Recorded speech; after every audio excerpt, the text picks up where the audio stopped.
सबसे पहले बात दिल्ली विधानसभा चुनाव की, जिसके लिए बीजेपी ने उम्मीदवारों की अपनी जो दूसरी सूची है वो जारी कर दी है और इस लिस्ट में 29 उम्मीदवारों के नाम हैं। बीजेपी ने पूर्व सीएम मदन लाल खुराना के बेटे हरीश खुराना को मोतीनगर सीट से उम्मीदवार बनाया है।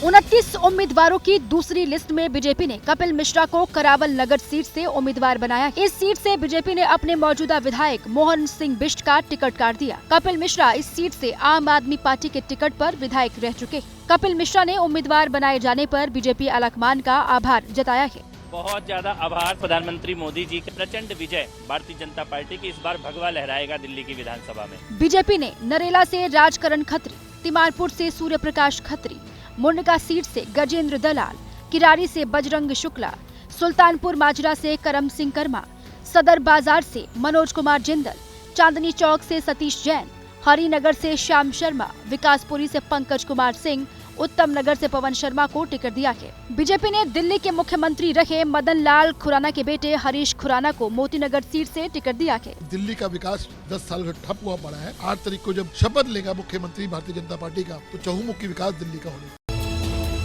तो बीजेपी ने दिल्ली से जो अपनी लिस्ट दूसरी जारी की है उसमें 5 महिलाओं को भी टिकट दिया गया है। कांग्रेस आम आदमी पार्टी छोड़कर आए नेताओं को भी बीजेपी ने मैदान में इस बार उतारा है और असंतोष और बगावत की आशंका से बीजेपी ने फिलहाल 12 सीटों पर उम्मीदवारों के नाम का ऐलान नहीं किया है। बीजेपी ने प्रियंका गौतम को कोंडली विधानसभा सीट से उम्मीदवार बनाया है। कोंडली से पार्षद प्रियंका गौतम 25 दिसंबर को आम आदमी पार्टी छोड़कर बीजेपी में शामिल हुई थी। एक तरफा जीत है और भारी बहुमत से हम कोंडली विधानसभा की सीट जीत कर दिखाएंगे। प्रियंका के अलावा बीजेपी ने मटिया महल से दीप्ति इंदौरा, मादीपुर से उर्मिला कैलाश गंगवाल, तिलक नगर से श्वेता सैनी, नजफगढ़ से नीलम पहलवान को टिकट दिया है। बीजेपी ने कस्तूरबा नगर सीट से नीरज बसोया को उम्मीदवार घोषित किया है। नीरज इसी सीट से कांग्रेस के टिकट पर विधायक रह चुके हैं। वो पिछले साल बीजेपी में शामिल हुए थे। भ्रष्ट सरकार को हमें हटाना है और मोदी जी की सरकार दिल्ली में बनानी है। डबल इंजन की सरकार दिल्ली का विकास करेगी। बीजेपी की दूसरी लिस्ट में 3 एससी नेताओं के भी नाम शामिल हैं। उत्तराखंड के सीएम पुष्कर सिंह धामी ने एक्स पर पोस्ट कर उम्मीदवारों को बधाई दी और उनकी जीत की कामना की। 2 लिस्ट में बीजेपी अब तक 58 उम्मीदवारों के नाम घोषित कर चुकी है। सूत्रों के मुताबिक 12 सीटों पर बगावत का खतरा है, इसलिए बीजेपी इन सीटों पर कुछ दिन के बाद उम्मीदवार घोषित करेगी। आइए अब बात करते हैं दिल्ली में जारी झुग्गी बस्ती वाली सियासत की, क्योंकि गृहमंत्री अमित शाह ने झुग्गी बस्तियों के लोगों से मुलाकात की। तो आज अरविंद केजरीवाल ने झुग्गी बस्ती से प्रेस कॉन्फ्रेंस करने का ऐलान किया है। आम आदमी पार्टी को सबसे ज्यादा सियासी ऑक्सीजन इन्हीं झुग्गी बस्तियों से मिलती है, इसीलिए दिल्ली बीजेपी के नेताओं ने पहले से झुग्गी दौरा शुरू कर दिया था। शनिवार को झुग्गियों के वोट पॉलिटिक्स में गृह मंत्री अमित शाह ने भी एंट्री ली। बीजेपी ने एक बड़ा कार्यक्रम रखा जिसमें अमित शाह आए और केजरीवाल पर खूब बरसे। भाइयों बहनों, ये झूठ बोल रहे हैं कि नरेंद्र मोदी सरकार आएगी तो गरीब कल्याण की योजनाएं बंद कर देगी। हमारी भाजपा सरकार बना दीजिए, एक भी गरीब कल्याण की योजना बंद नहीं होने वाली। झुग्गी वाले इसीलिए मोदी मोदी मोदी मोदी कर रहे हैं। अमित शाह ने दिल्ली के प्रदूषण से लेकर बारिश के बाद बस्तियों में भरने वाले पानी तक को लेकर हमले किए। अमित शाह के हमले के जवाब में केजरीवाल ने कहा कि अमित शाह जी ने मुझे और दिल्ली वालों को बहुत गालियां दी, झुग्गी वालों को बहुत झूठ बोला। इसका जवाब दिल्ली के लोग चुनाव में देंगे। वहीं आम आदमी पार्टी के संयोजक अरविंद केजरीवाल ने बड़ा दावा किया है। केजरीवाल ने कहा कि बीजेपी दिल्ली में रमेश बिधूड़ी को दिल्ली का सीएम उम्मीदवार घोषित करेगी। अमित शाह ने क्या कहा है इस पर? केजरीवाल बीजेपी का सीएम घोषित करेंगे, इस प्रकार की बातें अमित शाह ने कही है। क्या कुछ कहा, पूरी रिपोर्ट देखिए। सोशल मीडिया पर रमेश बिधूड़ी के खिलाफ कैंपेन चला रही आम आदमी पार्टी ने एक बार फिर दावा किया कि दिल्ली में बीजेपी रमेश बिधूड़ी को सीएम उम्मीदवार बनाएगी। इस बार ये दावा अरविंद केजरीवाल ने किया। ऐसा बताया जा रहा है सूत्रों के मुताबिक कि 1-2 दिन में औपचारिक रूप से रमेश बिधूड़ी जी के नाम का ऐलान कर दिया जाएगा। इस दावे के बाद आम आदमी पार्टी ने एक कदम आगे बढ़ते हुए अरविंद केजरीवाल और रमेश बिधूड़ी के बीच बहस की चुनौती दे दी, लेकिन गृह मंत्री अमित शाह ने इस दावे को लेकर केजरीवाल को ही सवालों में खड़ा कर दिया। गृह मंत्री अमित शाह ने कहा कि केजरीवाल के हथकंडों को दिल्ली वाले अच्छे से जानते हैं। भाजपा का मुख्यमंत्री घोषित कर दिया, बोलिए। केजरीवाल जी भाजपा का मुख्यमंत्री घोषित कर सकते हैं क्या? केजरीवाल जी, ये सारे हथकंडे पूरी दिल्ली भी जान गई है। रमेश बिधूड़ी कालकाजी सीट से सीएम आतिशी के खिलाफ चुनाव लड़ रहे हैं। सीएम आतिशी के पिता और प्रियंका गांधी पर टिप्पणी को लेकर रमेश बिधूड़ी विवादों में बने हुए हैं। देखिए, नई दिल्ली सीट पर वोटर लिस्ट में गड़बड़ी का विवाद थमता हुआ नजर नहीं आ रहा है। अरविंद केजरीवाल ने प्रवेश वर्मा पर गड़बड़ी का आरोप लगाते हुए चुनाव आयोग को लेटर लिखा। केजरीवाल ने प्रवेश वर्मा को चुनाव लड़ने के लिए अयोग्य घोषित करने की भी मांग की है।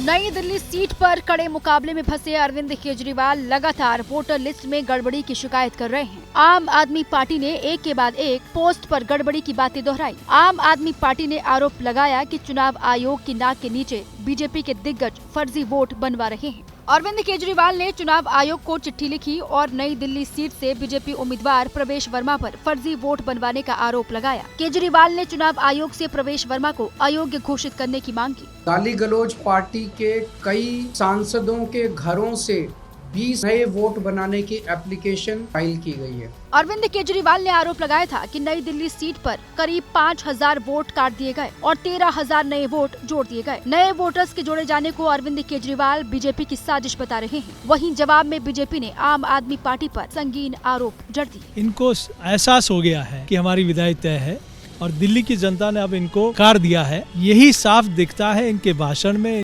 दिल्ली विधानसभा चुनाव में फर्जी वोटर लिस्ट के बाद अब अवैध बांग्लादेशियों का मुद्दा भी गरमाया हुआ है। अवैध बांग्लादेशियों के मामले में दिल्ली पुलिस ने आम आदमी पार्टी के विधायक महेंद्र गोयल को पूछताछ के लिए बुलाया।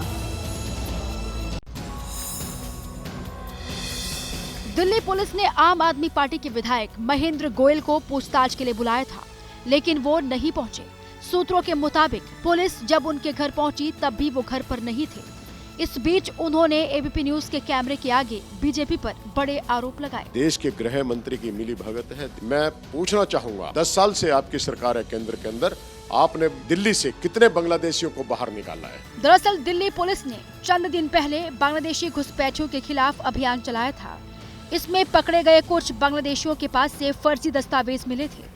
इसी मामले में पुलिस ने महेंद्र गोयल और उनके स्टाफ से पूछताछ की तैयारी की है। इससे लेकर अब बीजेपी आम आदमी पार्टी पर निशाना साध रही है। फर्जी आधार कार्ड बनाकर षड्यंत्र चल रहा था, उसमें आम आदमी पार्टी के 2 विधायकों के हस्ताक्षर प्राप्त हुए। देश विरोधी शक्तियां संलिप्त रही। आज आम आदमी पार्टी उनके साथ जो कुछ करती हुई दिखाई पड़ रही है, उससे इनका चरित्र साफ हो।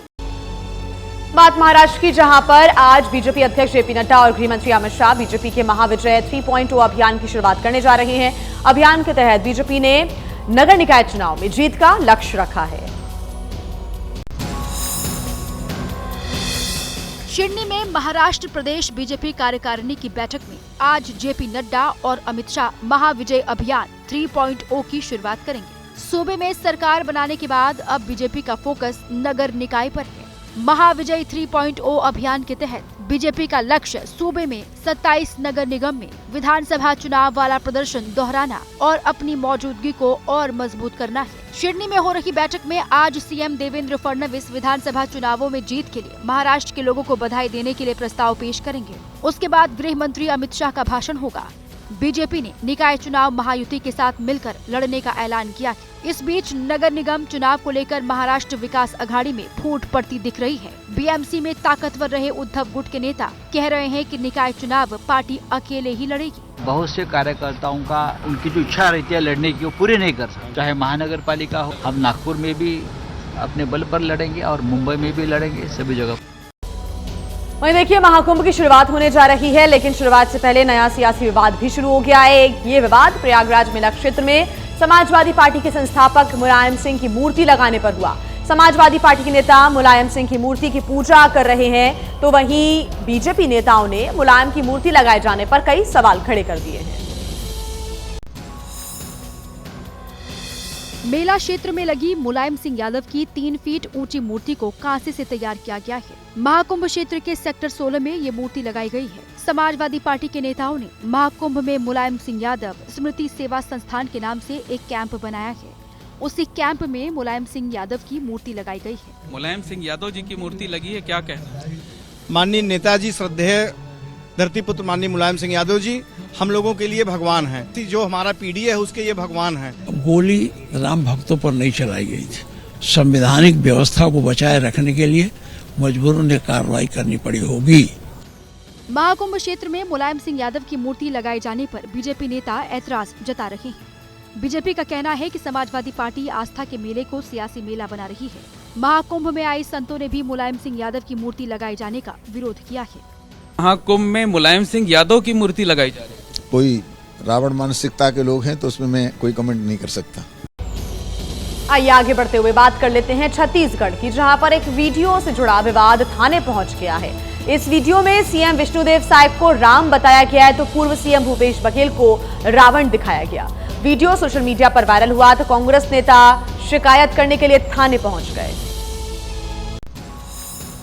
छत्तीसगढ़ के रामायण 45 सेकंड के इस वीडियो में छत्तीसगढ़ के नेताओं को रामायण के पात्रों के तौर पर दिखाया गया। वीडियो में सीएम विष्णुदेव साय को राम, पूर्व पीएम अटल बिहारी वाजपेयी को दशरथ तो छत्तीसगढ़ के पूर्व सीएम भूपेश बघेल को रावण के तौर पर दिखाया गया है। सोशल मीडिया पर वीडियो के वायरल होने पर पूर्व सीएम भूपेश बघेल ने एक्स पर पोस्ट लिखकर सीएम विष्णुदेव साय पर निशाना साधा। भूपेश बघेल ने कहा कि विष्णुदेव साय जी ने अपनी पीआर टीम के माध्यम से स्वयं को प्रभु राम घोषित कर दिया है। मुख्यमंत्री जी, आप कुछ भी हो सकते हैं, आप भगवान नहीं हो सकते। वीडियो के खिलाफ छत्तीसगढ़ कांग्रेस के नेता थाने पहुंच गए।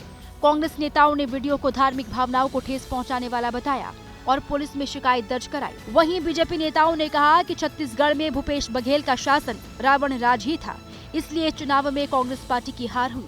छत्तीसगढ़ में कांग्रेस की सबसे बुरी हार आप ही के रावण शासन ने देखी। इस वीडियो के माध्यम से जनता ने आपकी असली सच्चाई को बेखूबी उजागर किया है। और अब बात बिहार की, जहां सीएम नीतीश कुमार पर तेजस्वी यादव सियासी हमला लगातार कर रही हैं। बगहा पहुंचे तेजस्वी यादव ने ये कहा कि बिहार में अब सीएम नीतीश कुमार नहीं, डीके सरकार चल रही है। दर्शन और संवाद कार्यक्रम में बगहा पहुंचे तेजस्वी यादव ने कहा कि सीएम नीतीश कुमार अब थक गए। तेजस्वी ने कहा कि बिहार में सरकार अब सीएम नहीं, नीतीश कुमार नहीं बल्कि डीके चला रहा है। स्थिति देख लीजिए, इतनी बड़ी ताकत बन चुके हैं डीके कि आज जो है मंत्री को आकर के उनका बचाव करना पड़ रहा है। बड़े बड़े मंत्री और सब लोग पार्टनर हैं। हम लोग सब लोग जान रहे हैं कि क्या होने का काम हो रहा है। हम लोगों की तो सरकार केवल 17 महीने ही रही। तेजस्वी ने कहा कि नीतीश के मंत्री तक डीके की खुशामद करते हैं। डीके कौन है के सवाल पर तेजस्वी ने कहा कि समय आने पर बताएंगे कि डीके कौन है। नीतीश सरकार में मंत्री प्रेम कुमार ने तेजस्वी पर काउंटर अटैक किया। प्रेम कुमार ने कहा कि सरकार से बाहर रहने के कारण तेजस्वी यादव बौखला गए। भ्रम फैलाने का जो काम लोग आदत जा करके है, 15 वर्षों में लालू जी ने क्या किया उसको बताया जनता को। जंगल राज, घोटाला, अपनी उपलब्धि तो बताया 15 वर्षों का क्या किए। अब इन सबों के झांसे में कोई आने वाला है नहीं जाकर। अब देखिए, पीएम मोदी के दौरे से पहले जम्मू कश्मीर के मुख्यमंत्री उमर अब्दुल्ला ने जेड मोड़ टनल का दौरा किया और 13 जनवरी को यानी कि कल पीएम मोदी इसका उद्घाटन करेंगे। उमर अब्दुल्ला ने दौरे का फोटो सोशल मीडिया पर पोस्ट की तो पीएम मोदी ने उसे रिपोस्ट किया।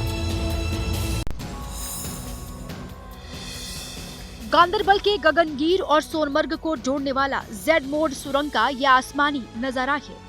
ये वीडियो जम्मू कश्मीर के सीएम उमर अब्दुल्ला ने पोस्ट की है। पीएम के दौरे से पहले तैयारियों का जायजा लेने जम्मू कश्मीर के सीएम उमर अब्दुल्ला जेड मोड़ सुरंग पहुंचे थे। सीएम अब्दुल्ला ने अधिकारियों से चर्चा की, फिर सोशल मीडिया पोस्ट में कहा सुरंग के खुलने से सोनमर्ग प्रमुख पर्यटन स्थल के तौर पर विकसित होगा।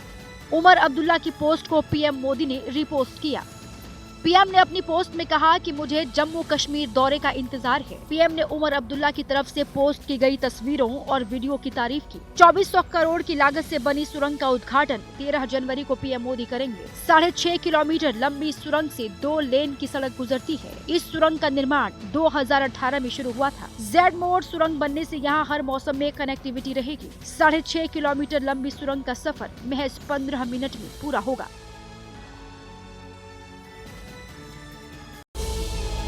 बात कन्नौज रेलवे स्टेशन की, जहां पर एक बड़ा हादसा हुआ। स्टेशन पर बन रहे 2 मंजिला वेटिंग हॉल का लेंटर अचानक से ढह गया और हादसे में कई मजदूर उसमें दब गए, घायल हो गए। घायलों में 5 मजदूरों की हालत गंभीर बताई जा रही है।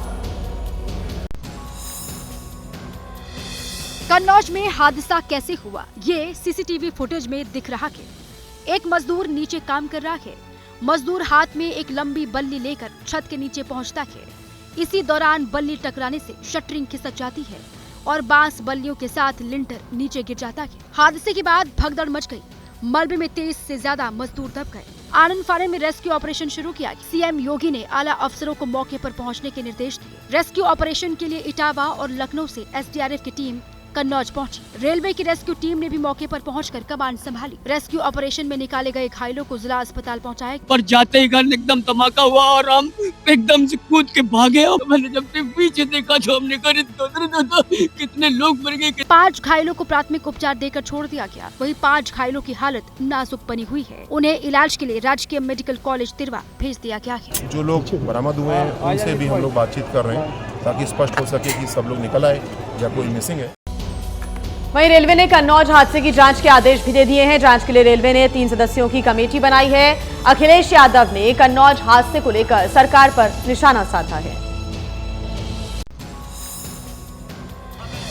कन्नौज स्टेशन पर जो बिल्डिंग गिरी उसे अमृत भारत योजना के तहत बनाया जा रहा था। रेलवे ने हादसे की जांच के लिए 3 सदस्यों की हाई लेवल कमेटी बनाई है। जांच टीम में मुख्य इंजीनियर प्लानिंग और डिजाइन, अपर मंडल रेल प्रबंधक इज्जत नगर और मुख्य सुरक्षा आयुक्त रेलवे सुरक्षा बल को शामिल किया गया है। रेलवे ने मामूली रूप से घायलों को 50-50 हजार रुपए और गंभीर रूप से घायलों को 2-2 लाख रुपए आर्थिक सहायता का ऐलान किया है। कन्नौज से सांसद अखिलेश यादव ने हादसे को लेकर सवाल उठाए। अखिलेश ने कहा कि लापरवाही और करप्शन की वजह से यह हादसा हुआ। सरकार की लापरवाही है। लगातार चाहे छोटा कार्य हो बड़ा कार्य, उसमें लापरवाही के साथ साथ भ्रष्टाचार शामिल है। भारतीय जनता पार्टी के लोग दबाव बनाते हैं। यूपी के डिप्टी सीएम केशव प्रसाद मौर्य ने कहा कि हादसे की जांच के आदेश दे दिए गए हैं। जांच रिपोर्ट आने के बाद दोषियों के खिलाफ कार्रवाई होगी। कोई हादसा हुआ है तो तत्काल सरकार की ओर से यही निर्देश है कि तत्काल राहत और बचाव का कार्य वहाँ पर करें। दुर्घटना की जांच होगी, जो दोषी होगा उसके खिलाफ। महाकाल की नगरी उज्जैन और भगवान कृष्ण की नगरी बेट द्वारका से बुलडोजर की तस्वीरें सामने आई है। जी हां, अतिक्रमण हटाने की ड्राइव में कई घरों को जमींदोज किया गया। स्थानीय लोगों ने आरोप लगाया कि उन्हें वक्त नहीं दिया गया कि वो कहीं और जा सके। 11 अक्टूबर 2022 का दिन, जब प्रधानमंत्री नरेंद्र मोदी ने उज्जैन में भव्य महाकाल लोक का उद्घाटन किया था, लेकिन महाकाल कॉरिडोर में बहुत निर्माण बाकी है। शनिवार को प्रशासन ने कई अतिक्रमण हटाकर रास्ता साफ कर दिया। महाकाल कॉरिडोर के रास्ते में निजामुद्दीन कॉलोनी के लगभग 257 मकान ढाए जा रहे हैं। इनमें तकिया मस्जिद भी थी। बुलडोजर चला तो कोई विवाद नहीं हुआ। ये नगर निगम और जिला प्रशासन की संयुक्त कार्रवाई थी। सभी की सहमति से वो खाली कराया गया। उसके उपरांत जो नगर निगम टीम ने इसको डिसमेंटल किया। प्रशासन ने यहाँ 60 करोड़ का मुआवजा देने की बात कही है, इसलिए कई लोग खुद आगे बढ़कर मकान तोड़ रहे हैं। 250 से ऊपर मकान हैं, इसमें 2 दिन का वक्त लग सकता है। उज्जैन से दूर गुजरात में कृष्ण की नगरी द्वारका में भी अतिक्रमण के खिलाफ एक्शन शुरू हुआ। यहाँ भी 250 मकानों का मामला है जो सरकारी जमीन पर। बेट द्वारका के कोस्टल एरिया में बुलडोजर आगे बढ़ता रहा और मकान जमींदोज होते रहे। यहाँ द्वारका प्रशासन ने 10 दिन पहले ही लोगों को नोटिस जारी कर दिया था। अयोध्या में राम मंदिर प्राण प्रतिष्ठा उत्सव का आज दूसरा दिन। समारोह के पहले दिन सीएम योगी आदित्यनाथ ने अयोध्या पहुंचकर रामलला की पूजा अर्चना की। प्राण प्रतिष्ठा समारोह के लिए अयोध्या में भव्य साज सज्जा की गई है। हजारों श्रद्धालु प्राण प्रतिष्ठा समारोह में शामिल होने के लिए अयोध्या भी पहुंचे हैं। फूलों से सजे मंदिर, रोशनी में नहाई रामनगरी, राम भक्तों का शंखनाद। अयोध्या में प्राण प्रतिष्ठा उत्सव की शुरुआत कुछ इस अंदाज में हुई। दिन में फूलों से आंखें भगवान की निर्मल माया को महसूस कराती रही, तो रात में अयोध्या की चकाचौंध इस पावन नगरी को और खूबसूरत बना रही है। प्राण प्रतिष्ठा की पहली वर्षगांठ पर सीएम योगी भी अयोध्या पहुंचे थे। उन्होंने रामलला के दर्शन किए, महाआरती की। यहाँ सीएम योगी ने लोगों को जाति के आधार पर न बंटने की नसीहत दी। अगर हम जाति के नाम पर और तमाम अन्य वादों के आधार पर विभाजित रहेंगे तो इस प्रकार की अपमानजनक स्थितियों का सामना हम सबको निरंतर करना पड़ सकता है। 3 दिन चलने वाले प्राण प्रतिष्ठा उत्सव का आज दूसरा दिन है। आज दूसरे दिन अनुराधा और कविता पोडवाल का गायन होगा। रमेश भाई ओझा प्रभु राम का गुणगान करेंगे। तो आज ही गीता मनीषी स्वामी ज्ञानानंद महाराज का प्रवचन भी होगा। उत्सव के आखिरी दिन 13 जनवरी को कुमार विश्वास और मालिनी अवस्थी का सांस्कृतिक कार्यक्रम होगा। तो अयोध्या में राम मंदिर में प्राण प्रतिष्ठा की पहली वर्षगांठ का उत्सव नेपाल के जनकपुर में भी धूमधाम से मनाया जा रहा है। माता सीता की नगरी जनकपुर में मंदिरों की साज सज्जा और श्रद्धा भक्ति के साथ प्राण प्रतिष्ठा उत्सव मनाया जा रहा है। 1.25 लाख दीप से जगमग है माता सीता की जन्मभूमि जनकपुर। पूरा शहर रोशनी में नहाया हुआ के मंदिर जगमगा रहे हैं। आस्था के उत्सव में भक्त श्रद्धा की डुबकी लगा रहे हैं। अयोध्या में भगवान रामलला की प्राण प्रतिष्ठा के 1 साल पूरे होने का उत्सव माता सीता की नगरी जनकपुर में भी मनाया गया। जानकी मंदिर को बेहद खूबसूरती से सजाया गया था। मंदिर परिसर में रंगोली बनाई गई थी। रंगी बिरंगी रोशनी से शहर को सजाया गया था। प्राण प्रतिष्ठा के 1 साल पूरे होने पर पहले यहाँ आरती हुई और उसके बाद 1.25 लाख दीपक जलाए गए। हम लोग जानकी मंदिर में इस बार भी 1.25 लाख दीप प्रज्वलन, रंगोली और विभिन्न रास कार्यक्रम रहे हैं। पूरा शहर दीपक की रोशनी से नहा गया। लोगों ने कहा कि दामाद की घर वापसी की पहली वर्षगांठ पर जनकपुर के सभी निवासी उत्साहित हैं। अपना दामाद का 1 वर्ष हो गया। नेपाल देशवासी इतना उत्साहित है, उसका कोई सीमा नहीं है। अगर आपको यूं ही कोर्ट घूमने का और उसे अंदर से देखने का शौक है तो अब कोई मनाही नहीं है। जी हां, आप चाहें तो शनिवार को फैमिली के साथ सुप्रीम कोर्ट के टूर पे अब जा सकते हैं। अब देश के आम लोग भी सुप्रीम कोर्ट के अंदर जा सकते हैं। सर्वोच्च अदालत को करीब से देख सकते हैं। सुप्रीम कोर्ट का फैमिली टूर हर वर्किंग सैटरडे को होगा। इस गाइडेड टूर में 1.5 घंटे के कुल 4 स्लॉट होंगे। सुप्रीम कोर्ट टूर के लिए पहले से बुकिंग करानी होगी और ये बुकिंग guidedtour.sci.nic.in पर करा सकेंगे। यानी इस वेबसाइट पर जाइए, अपनी स्लॉट बुक कराइए और उसके बाद आप सुप्रीम कोर्ट में एंट्री ले सकेंगे। सुप्रीम कोर्ट आने वाले लोग मुख्य न्यायाधीश के कोर्ट रूम समेत दूसरे कोर्ट रूम देख सकेंगे। वो नेशनल जुडिशियल म्यूजियम देख सकेंगे। जजों की लाइब्रेरी को भी देख सकते हैं।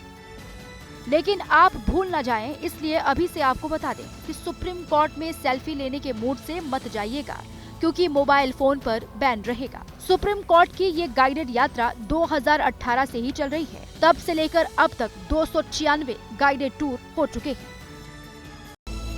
इंग्लैंड के खिलाफ T20 सीरीज के लिए टीम का ऐलान हो गया है। टीम में तेज गेंदबाज मोहम्मद शमी की वापसी हुई है, तो वहीं सूर्य कुमार यादव को कप्तान बनाया गया है। 14 महीने बाद टीम इंडिया में मोहम्मद शमी की वापसी हुई है। 34 साल के मोहम्मद शमी ने 2023 वर्ल्ड कप के बाद सर्जरी कराई थी। T20 सीरीज में टीम की कप्तानी सूर्य कुमार यादव करेंगे। अक्षर पटेल को सीरीज के लिए उप कप्तान बनाया गया है। Sanju Samson first choice wicketkeeper के तौर पर टीम का हिस्सा है।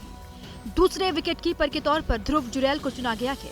ध्रुव जुरैल को जितेश शर्मा की जगह शामिल किया गया है। नीतीश कुमार रेड्डी, हार्दिक पांड्या, अक्षर पटेल और वॉशिंगटन सुंदर के रूप में 4 ऑलराउंडर्स को शामिल किया गया है। साउथ अफ्रीका से T20 सीरीज जीतने वाली टीम का हिस्सा रहे रमनदीप सिंह, जितेश शर्मा, आवेश खान, यश दयाल और विजय कुमार को मौका नहीं मिला है। जसप्रीत बुमराह, मोहम्मद सिराज, यशस्वी जायसवाल, ऋषभ पंत जैसे खिलाड़ियों को रेस्ट दिया गया है। T20 सीरीज का पहला मुकाबला 22 जनवरी को खेला जाएगा। भारत दौरे पर आ रही इंग्लैंड टीम के साथ T20 सीरीज का पहला मुकाबला कोलकाता में 22 जनवरी को होगा। 5 मैचों की सीरीज का आखिरी मैच 2 फरवरी को मुंबई में खेला जाएगा।